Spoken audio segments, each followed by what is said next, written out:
Hi, this is Mr. Ward, and I'm going to do a short video on how to deal with this problem. I'm going to move it around in a sec, but basically we want to propose an approach to finding the perimeters and area of this figure.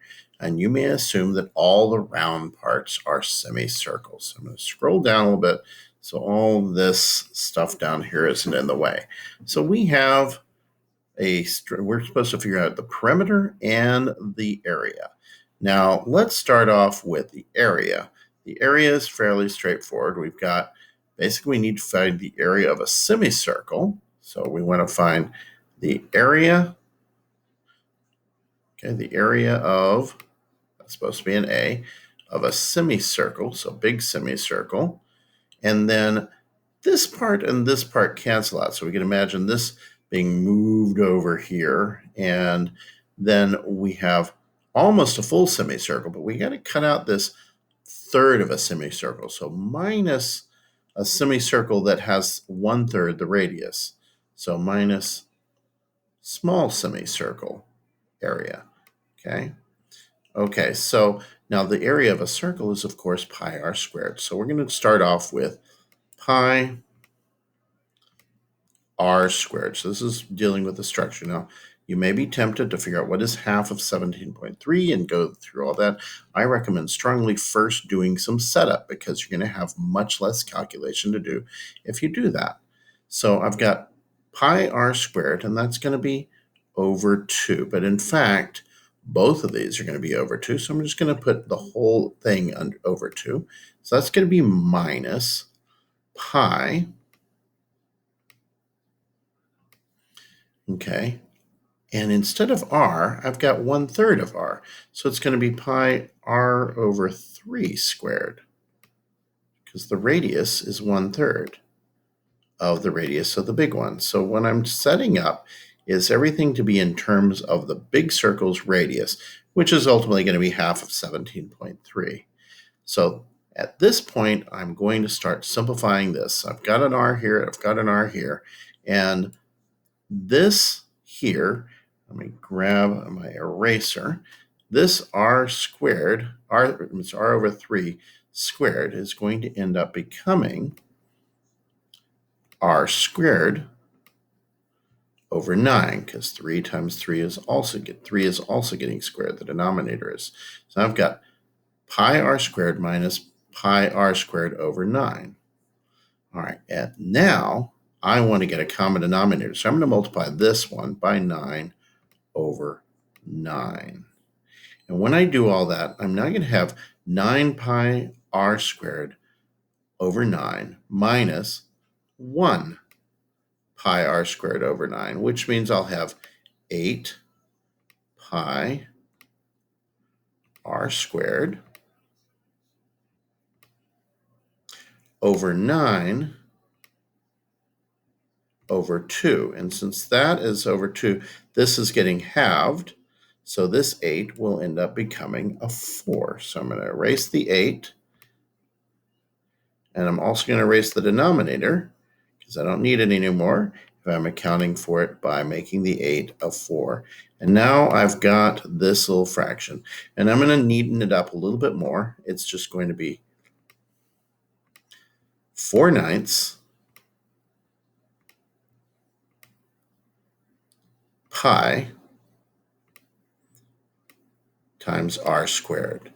And now I just figure out my radius, which will be half of 17.3, and I plug it into this equation. And I have this nice coefficient here that I can multiply, and it will be fairly straightforward to do. All right, now, the next thing to figure out is the perimeter, and this is where things get really interesting.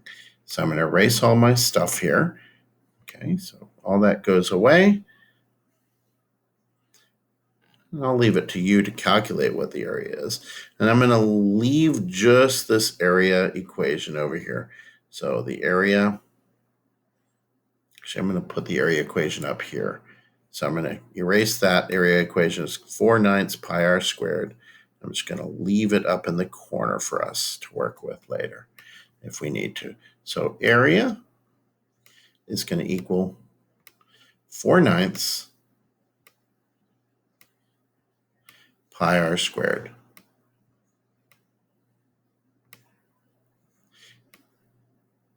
And with all of these, I do recommend doing the equation setup before starting to calculate with numbers, because you will almost always end up with some ways to reduce the amount of work you'll have to do with the numbers. Now, we're going to look at the perimeter of this thing. Now, the perimeter of this part is just half a circumference of the big circle. So we're going to have perimeter, okay, is going to equal big circumference over 2. Down here, we've got 3 semicircles, of course, and so 3 semicircles, that's going to be, let me add this, so now I'm going to have little circumference times 3 over 2. Okay, so that's my structure. So I've got the 3 little circumferences divided by 2 since they're semicircles, and the one big semicircle's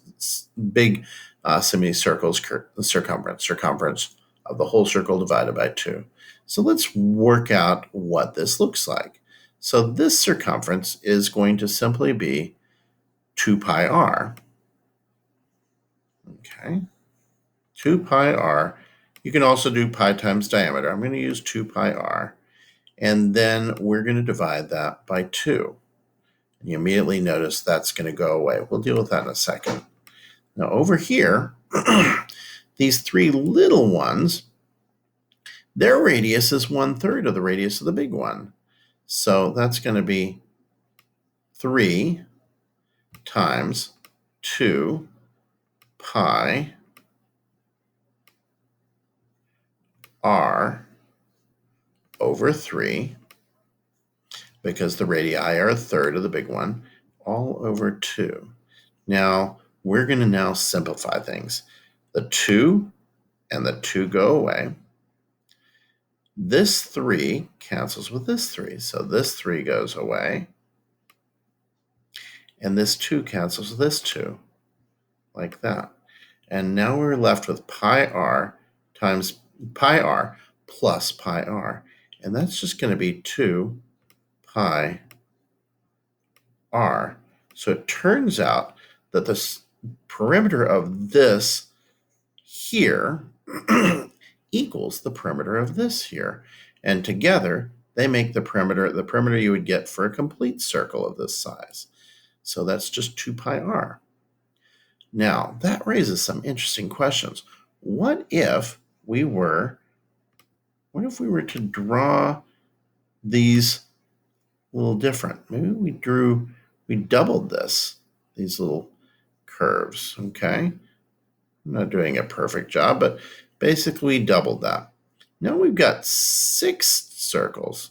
So now we would have, instead of 3 over here, let me grab my eraser.